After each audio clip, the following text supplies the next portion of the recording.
Ingredients. We require 1.5 cup of maida or all-purpose flour, a pinch of salt, half a cup of water, and about 2 tablespoons of ghee or clarified butter. So now we're going to add the maida, the salt, the ghee, and we're going to crumble this mixture till it resembles some breadcrumbs. Basically, we want the ghee or the clarified butter to coat the maida very, very well. This is very important. Now, you can also use vanaspati instead of clarified ghee or butter. And then you're going to slowly start adding the water and make this into a nice dough. About half a cup of water should suffice. And once our dough is ready, we're going to cover and keep it aside for at least 30 minutes. This too is very important, that the dough is kept aside for at least 30 minutes. Now we're going to prepare a coating of half a cup of corn flour and quarter cup or 1/4 cup of ghee or clarified butter or vanaspati. You're going to whip it till it resembles some whipped cream. Now, after the dough has sat for about 30 minutes, we're going to make this into 6 even-sized balls.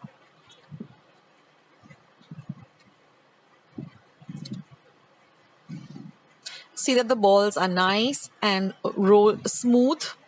And then we're just going to flour our surface and we're going to roll out each of these balls into very thin sheets. So since it is maida, it is very elastic and it's very, very easy to work with. And you'll also notice one thing, that as you keep rolling, it starts shrinking back into shape. So roll it out as fine and as thin as you're able to, and also that you can try to get all the sheets to be of the same size. Maida or all-purpose flour is very easy to work with,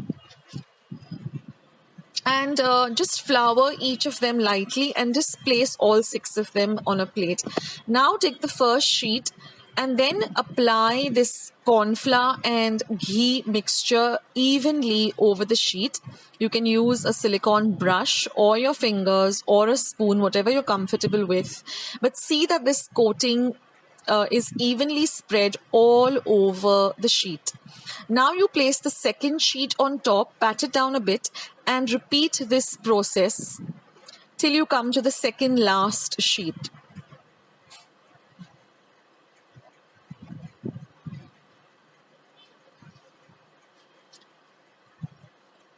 Now this reminds me of puff pastry, and I guess it's a similar process, although in puff pastry they use butter. So here we're going to be using corn flour and ghee, and this really works very, very well. So this is basically a puff pastry recipe, and you can use this for so many other recipes that require puff pastry.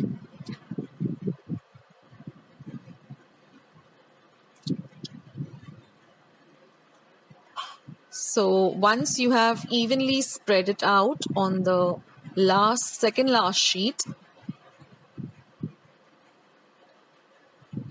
we are going to place our last sheet, and then we're just going to roll it out very lightly. Don't press it down too much, just very lightly.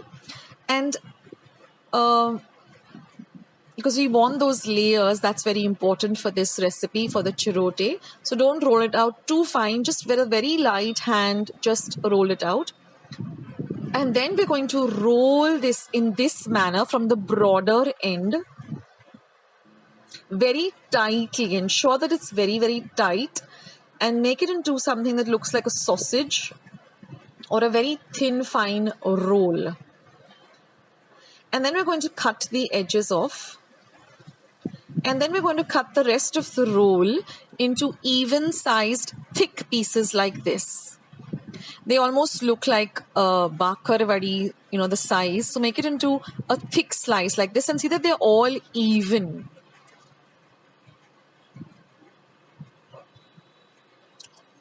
You can also already see, the layers that are going to come on your chirote once you deep fry them. And then just pat them with your hand and just roll them very lightly like this. We don't want very thin ones. We want them to be a little on the thicker side. Now, if you can roll them out without using flour, that could also do. But the flour does help because it doesn't stick to the platform or the rolling area.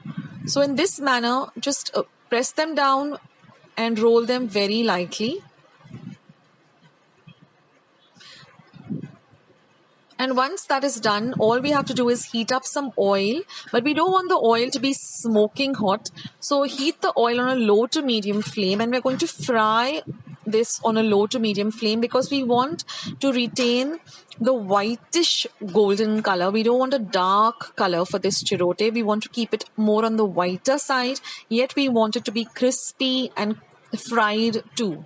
So the trick to that is not to fry it on a high flame but on a very low to medium flame, and plus your oil should not be very, very hot.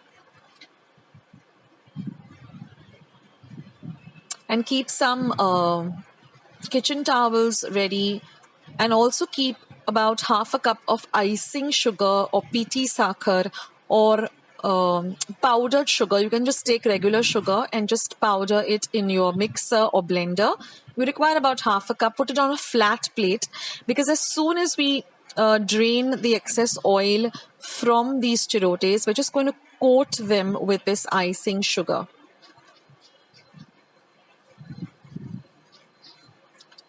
So in this way, we're going to fry them. And while they are warm itself, we want to coat them with the icing sugar. And these chirotes are so delicious and they are literally a melt in the mouth.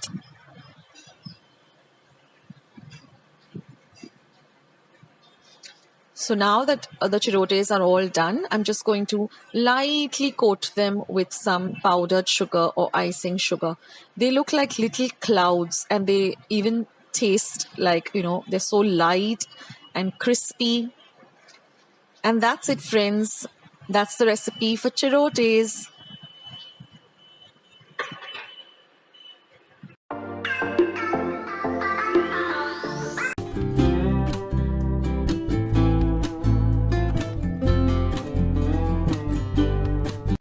So friends, let's start with today's whole wheat baked karanjis or nyoris.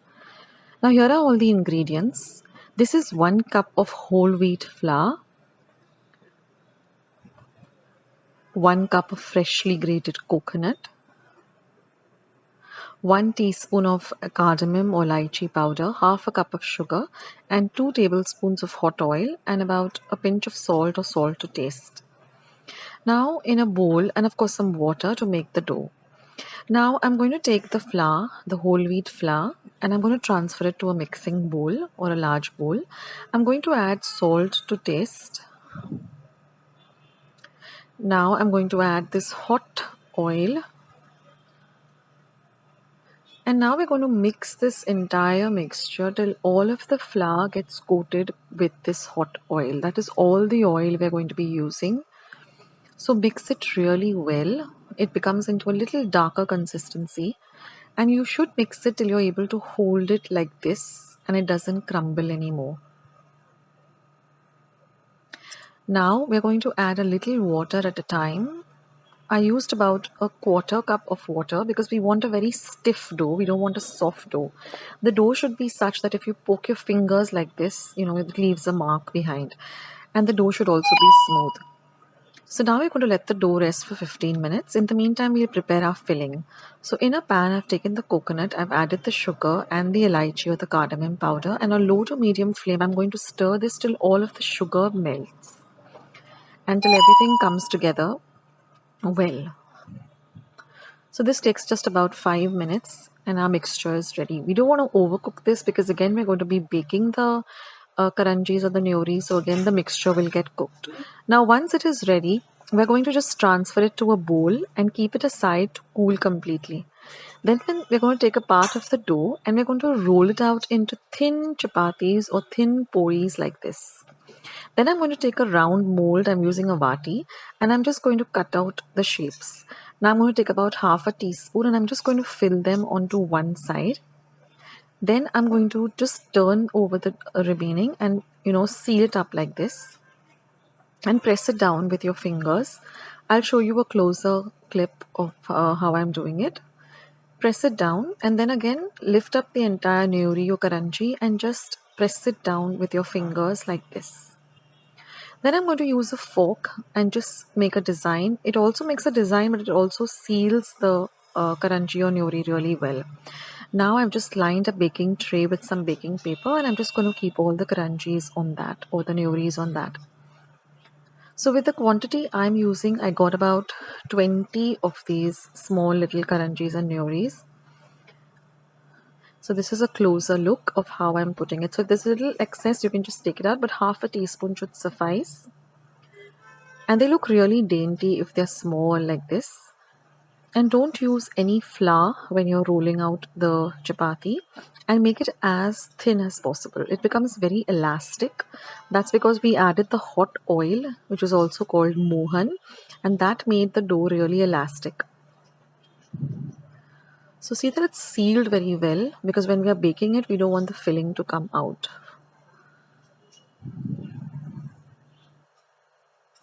So seal it very tightly like this. And then by pressing down the fork, we ensure that it is completely sealed. Just press it at the edges, don't poke it where the filling is. Like this. So it makes a design as well as it seals the karanji or newri very well.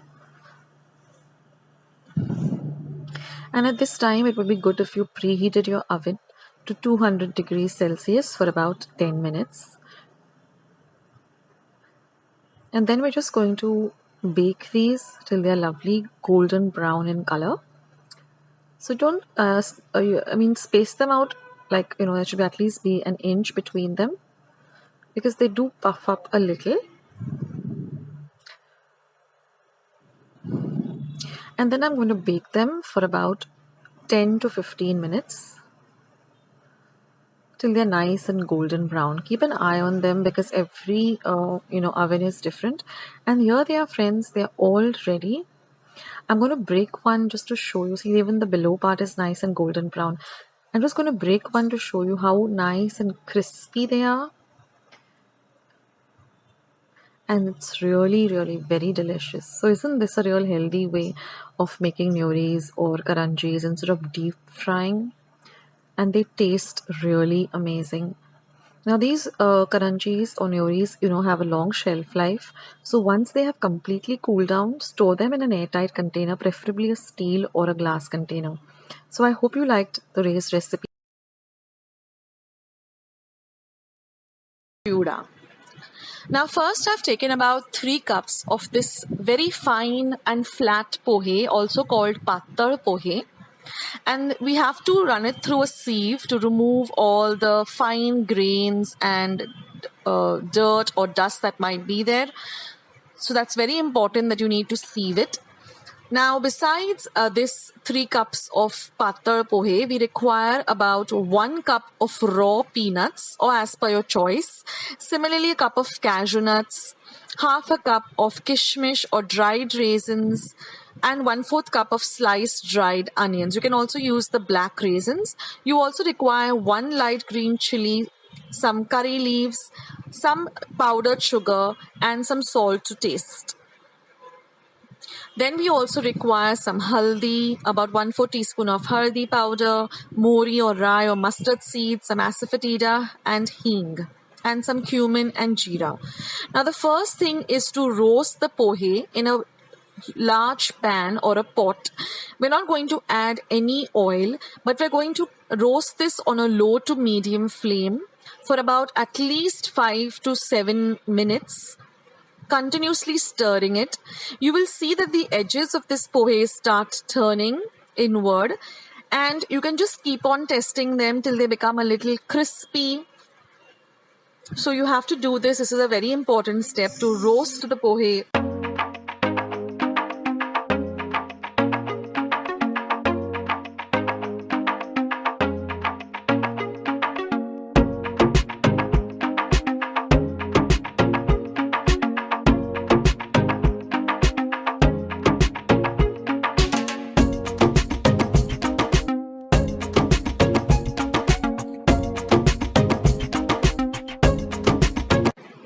Now once that is roasted, you can keep it aside and then again heat some oil. And now we're going to fry the cashew nuts till they're nice and golden brown in color. Once that is done, we're going to take it out and keep it aside. Similarly, we're also going to fry the raw peanuts till they're nice and golden brown in color. And the same with the raisins or the kishmish as well as the coconut.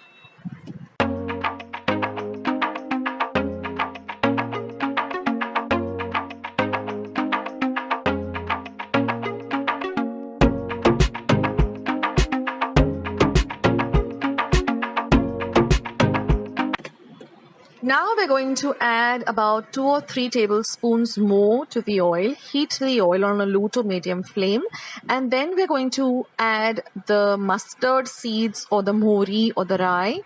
Once they begin to splutter, we're going to add the cumin seeds or the jeera, the hing or the asafoetida, and the turmeric or the haldi powder.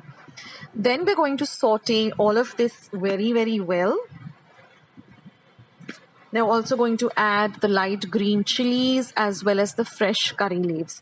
We're going to fry all of this till the chilies also get really well fried and the oil gets infused with all of these lovely flavors.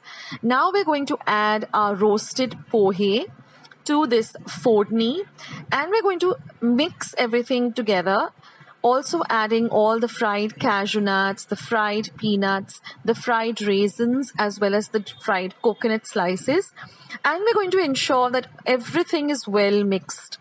All of the pohe that we roasted should be well coated with this lovely bagar or fodni. You should not have any white specks of pohe. Everything should have this lovely yellow tinge. Now we're going to flavor it with some salt to taste as well as some powdered sugar. You can add as much sugar and salt as per your taste. All I've done is just taken about 2 tablespoons of sugar, ground them in my mixer, or you can use the ready-made pithi sakhar. And after this is done, let this come down to room temperature and then you have to just serve it. And ensure that when you're serving, you get all the goodness of the lovely fried cashew nuts, the peanuts, the lovely coconut slices, as well as the lovely kishmish. I love to have this with some very finely chopped onions. It tastes simply divine, and a little squeeze of lemon.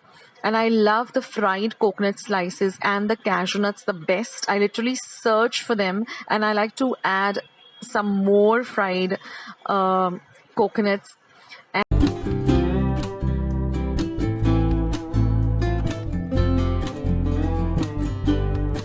So friends, let's start with today's Shankarpale, which is the sweet Shankarpale.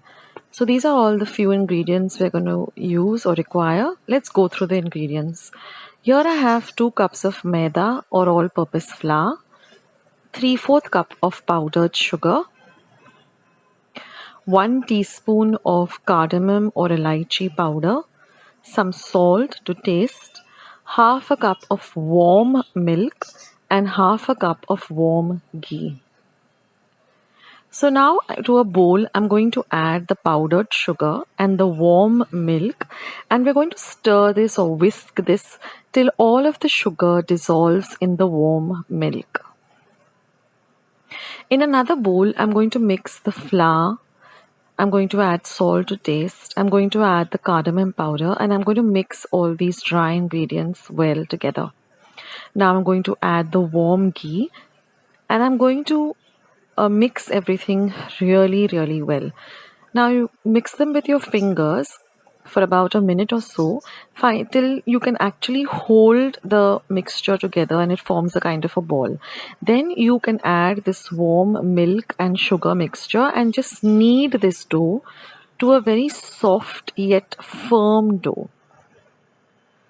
So your dough should be such that when you press your finger goes in and it doesn't bounce back like a pizza dough. It shouldn't be like a pizza dough, and your finger should actually sink into the dough. So that's what the consistency of the dough should be like. It should be, soft yet firm. And when you press your hands or your fingers onto it, they should actually kind of make a mark on it and not bounce back. So we're going to rest this dough for at least an hour. Now after an hour, we're going to take about half of the dough, just smoothen it out, and then roll it out. This dough is very easy to work with. It's very flexible. And then we're just going to, and we want it to be about half an inch thick. The sweet Shankarpale has to always be a little bit thicker. So we're looking for this much of a thickness. And now we're just going to cut a square first, and then we're going to cut squares, even size squares like this. Put them onto a plate and keep them aside. We're going to cut, use up all of the dough like this. So once you have made everything, then it becomes very easy to start frying everything together. So try to get them into even shaped so they all look the same. So this is the thickness we're looking for. The sweeter ones are always on the thicker side. Now I've just heated up some oil on a low flame. Don't cook this on a high flame. Don't fry this on a high flame. The entire process has to be done on a low flame. Now we're just going to deep fry them on a low flame till they're nice and golden brown in color. It does take a little more time, but the entire Shankarpale gets cooked really well. It becomes very nice and crispy. If you keep it on a high flame, only the outside will start getting color, but the inside will remain raw, and that's what we don't want at the moment. So just deep fry them on a very low flame, just moving them around. And we're going to fry them till they're a nice golden brown in color.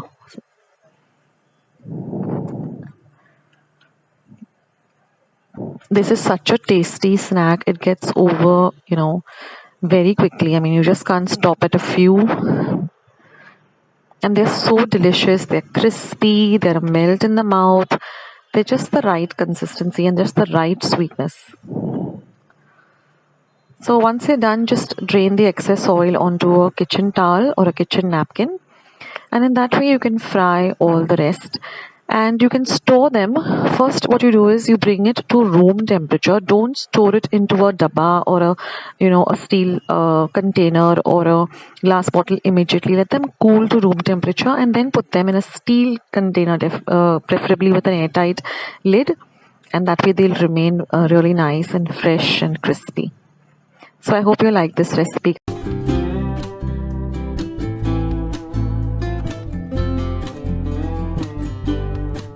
So friends, let's start with today's Jeera Shankarpale or Shankarpale or the Namakpare. Now here are the ingredients. They're very few. So I'm going to be using just a cup of maida.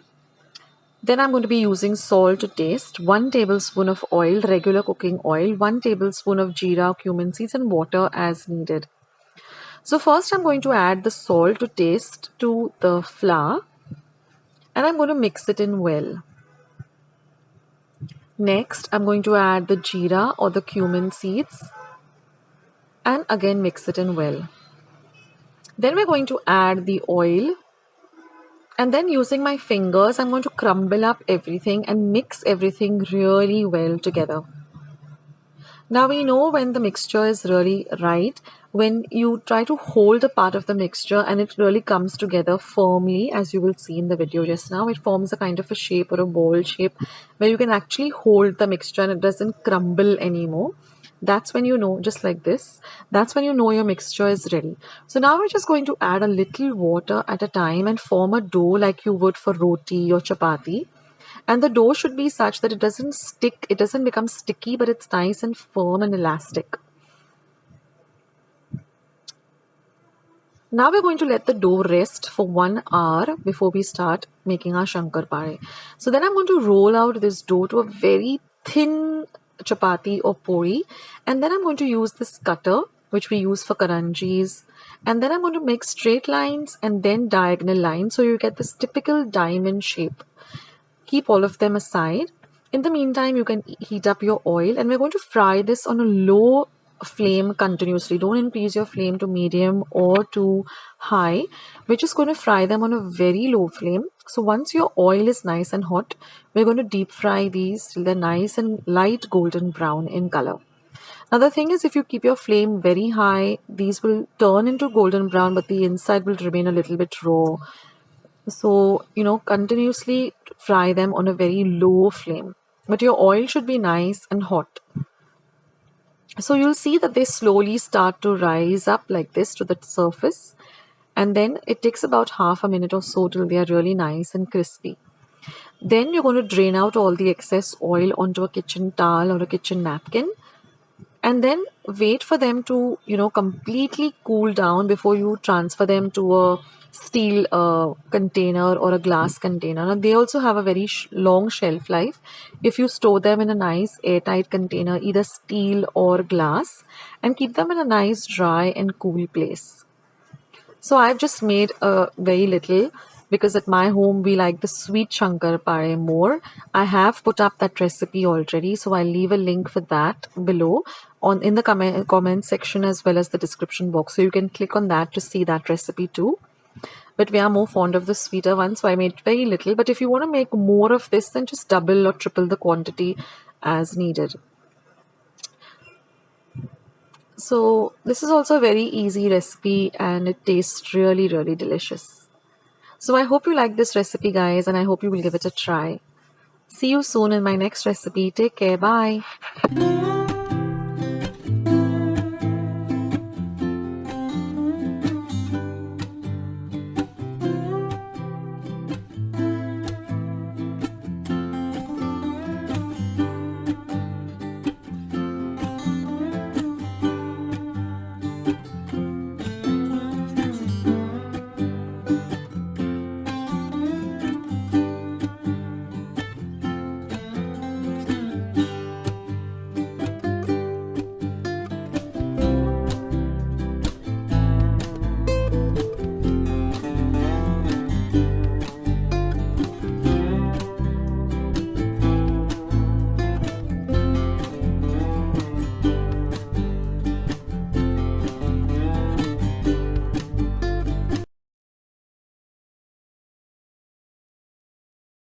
Nankhatais.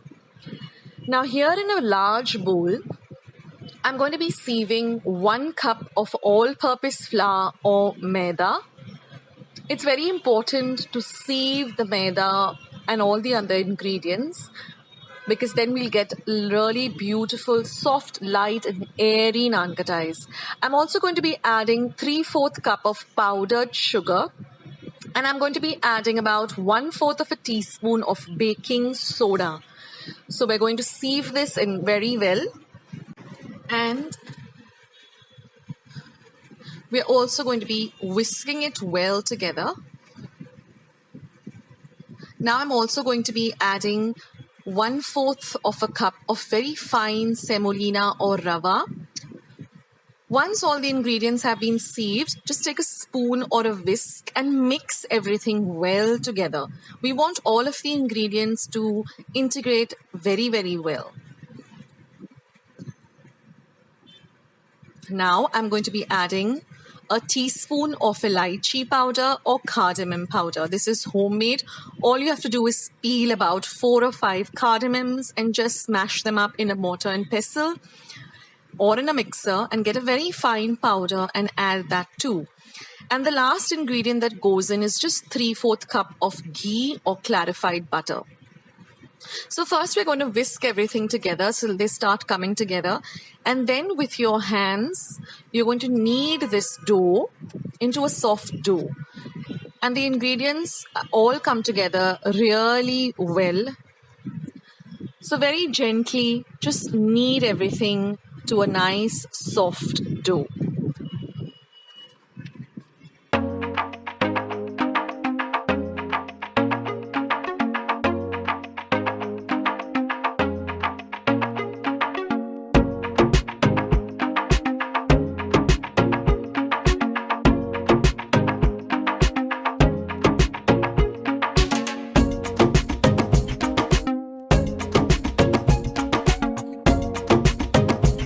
Now, after kneading it, we're going to let this sit for a minimum of 3 hours or even overnight. The longer you keep it, everything gets well integrated together. So minimum, we're going to keep it for about 3 hours.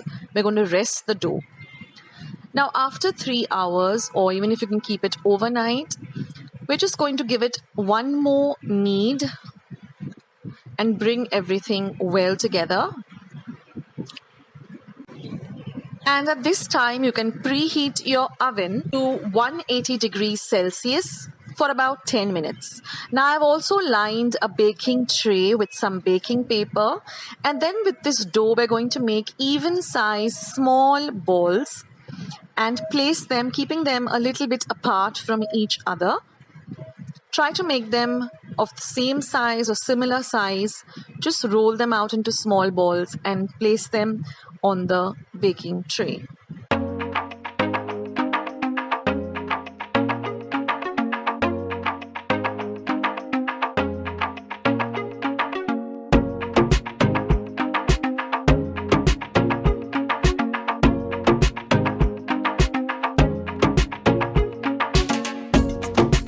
Now this is completely optional, but I like to give them a little bit of a design. So all I do is I just press them down with a fork, and that gives it a very beautiful design. This is purely optional. You can leave them just as they are.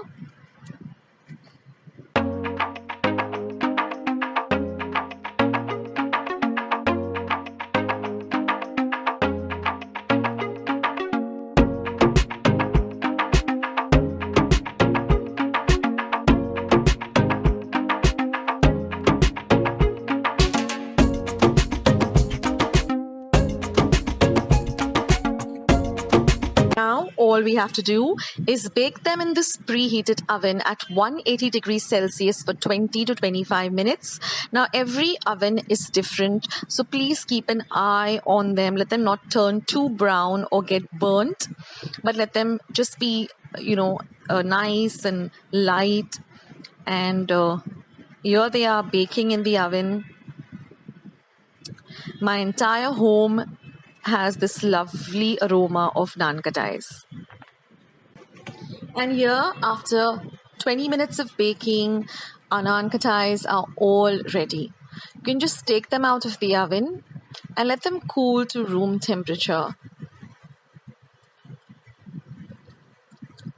Now you can see that the base of the Nankhatai or the Indian cookie is nice and light golden brown. That's what we're looking for, because Nankhatais are a very light biscuit. They're very powdery and, really delicious. So now we're just going to put them on a wire rack and let them completely come to, cool down for another 10 minutes. And then you can bite into them, have them with a lovely cup of tea. Serve them on your Diwali tray. They are just delicious. You can make them anytime, or you can make them during the festival season. I love Nankhatais, and they're really, really delicious, light, airy, and tasty. So friends, I hope you liked today's recipe. I hope you give it a try. Let me know in the comments box below how your Nankhatais turned out. Don't forget to give this video a like, share, subscribe, and visit my channel. And thank you so much for watching this video. I will catch you in my next one. This is Akshata signing off. Bye.